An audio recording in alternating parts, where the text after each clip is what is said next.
ఏం సాధిస్తారు చెప్పండి? మీరు అసలు ఏం సాధిస్తారు? అసలు మీరు ఏమి సాధించలేరు. అర్ధాయువులోని మీ అవయవాలు సర్వనాశనమే. మీరు చచ్చిపోతే మీరు పెళ్లి చేసుకున్న మీ భార్య ఏమవుతుంది? మీ పిల్లలు ఏం గతవుతారు? వారి భవిష్యత్తు ఏంటి చెప్పండి? మీ పిల్లలు కూడా మీలాగే తాగాలా? మీ పిల్లలు కూడా మీలాగే తాగి అర్థాంతరంగా మధ్యాయువులోనే చచ్చిపోవాలా? తల్లిదండ్రులుగా మీ పిల్లల విషయంలో మీరు ఇదే ఆలోచిస్తున్నారు చెప్పండి? ఇప్పుడే దయ్యం ఏదో ఒక విధంగా మనుషుల మనసులను చెడగొట్టే ప్రయత్నం దుష్టుడు అపవాది చేస్తాడు. అంటే నువ్వు తాగుబోతుగా మారి, కళ్ళు తాగేవాడుగా, నశా చేసేవాడుగా, శరీర కోరికలకు బానిసగా మారి నువ్వు మధ్యాయువులో చచ్చిపోతే నీ కుటుంబం బాధ్యత ఎవరు చూసుకుంటారు చెప్పు?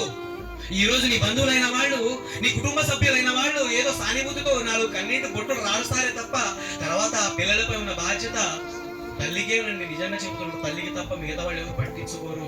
తల్లిదండ్రులకే పిల్లల బాధ్యత, పిల్లల విషయమే తల్లిదండ్రులు తీసుకునే జాగ్రత్త ఈ భూమిపై మనుషులలో చెబుతున్నాను ఎవరు తీసుకోలేరు. ఎందుకంటే దేవుడి తర్వాత ఈ భూమి మీద ఎవరైనా అంత ప్రేమ చూపించేవాడు ఎవరైనా ఉన్నారంటే అది తల్లిదండ్రులే. అలాంటి తల్లిగా తండ్రిగా మీరు మధ్యాయువులను వెళ్ళిపోవడానికి దేవుడు మీకు ఈ జీవితాన్ని ఇచ్చింది చెప్పండి? బైబిల్లో దేవుడు మనుషుల బ్రతుకును మార్చాలని, మనుషుల హృదయాలను దేవుని వైపు త్రిప్పి, ఇదిగో నాయనా మీరు బాగుపడాలి, మీ మనస్సు దేవుని వైపు త్రిప్పాలి, మీ ఆరోగ్యాన్ని మీరు కాపాడుకోండి, మీ ఆయుష్ కాలాన్ని మీరు కాపాడుకోండి, మీ ఆత్మీయ జీవితాన్ని మీరు జాగ్రత్తగా ఉంచుకోండి.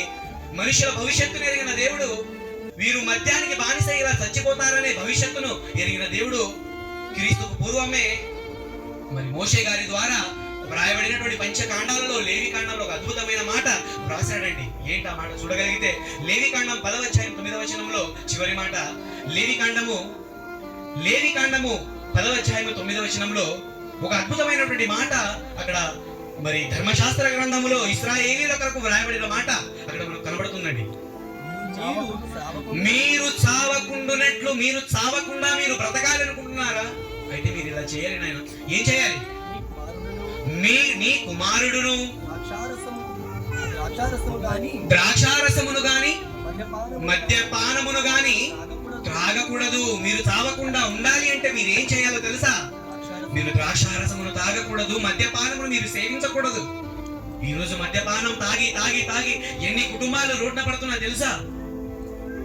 ఈ ప్రభుత్వాలు నడిపే రాజకీయ నాయకులు, ఆ రాజకీయ నాయకులు ఉన్న మతోన్మాదులు ఏమండి, ఇలాంటి వారిని, మద్యపానాన్ని విక్రయించే వారిని ఆపడానికి వీరికి చేత కాదు. కానీ ఈ రోజు దేవుని వాక్యాన్ని బోధించే సేవకులకు అడ్డుపడి, సువార్థికులను అడ్డుకొని, అనేకులను అడ్డుకొని దేవుని వాక్యాన్ని బోధించే వారికి అడ్డుపడి, మంచి చెబుతుంటే మంచి వినకుండా మంచి చెప్పే వారిపై తిరుగుబాటు చేసి అనేకులను హింసించే దౌర్భాగ్యులుగా మారిపోయారు.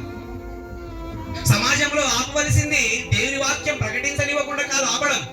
సమాజంలో ఆపవలసింది మద్యపానాన్ని ఆపాలి.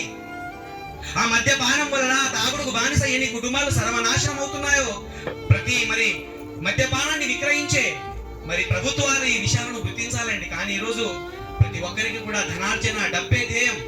డబ్బు సంపాదించాలి కనుక ఎవడు ఎలా పోతే నాకేంటి, డబ్బు సంపాదించాలి కనుక ఎవడు ఎలా చచ్చిపోతే నాకేంటని ఈరోజు ప్రభుత్వాలు నడుపుతున్న రాజకీయ నాయకులు కూడా ఈరోజు స్వార్థం కొరకు ఎన్నో విధాలుగా ఎన్నో వ్యాపారాలు మద్యపాన విక్రయం చేయడం వలన అమాయకులైన వాళ్ళు ఎందరో తాగి తాగి తాగి తాగి ఆ మత్తుకు బానిసలై అర్థాంతరంగా మద్యాయువులోనే చచ్చిపోయి వారి కుటుంబాలు రోడ్డు మీద పడుతున్నాయి.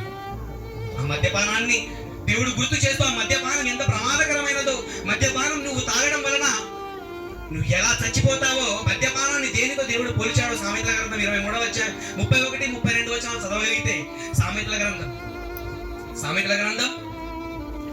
23వ అధ్యాయం 31, 32 వచనాలు. ద్రాక్షారసము మిక్కిలి ఎర్రబడగను, గిన్నెలో తళతళలాడు చుండగను, త్రాగుటకు రుచిగా నుండును. దాని వైపు నువ్వు చూడవద్దు నాయన. నువ్వు ద్రాక్షారసం నువ్వు ఎప్పుడైతే గ్లాసులో పోసుకుంటావో అది నీ కంటికి ఎర్రగా కనబడుతుంది.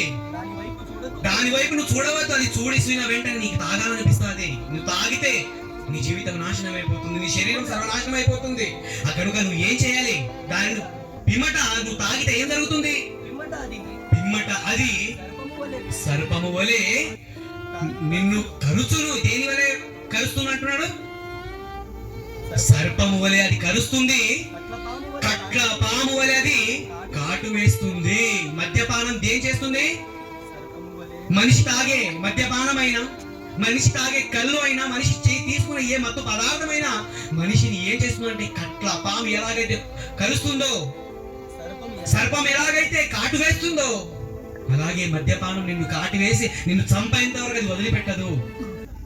అర్థమవుతున్నాయి నా మాటలు మీకు?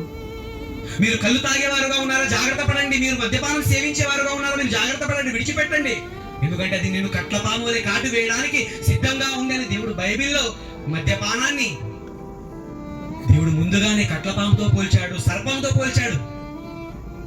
ఒక సర్పం మనిషి కరిచినప్పుడు సమయానికి వైద్యం అందకపోతే మరి కరిచినటువంటి సర్పం యొక్క విషం మనిషి శరీరంలో మెల్లమెల్లగా పాకి గుండె వరకు చేరి మరి మనిషి యొక్క శరీరానికి రక్తాన్ని సరఫరా చేసేది గుండె కనుక ఈ గుండె ఆడనివ్వకుండా చేసి మనిషి గుండెను ఆపేస్తుంది, మనిషి చచ్చిపోతాడండి.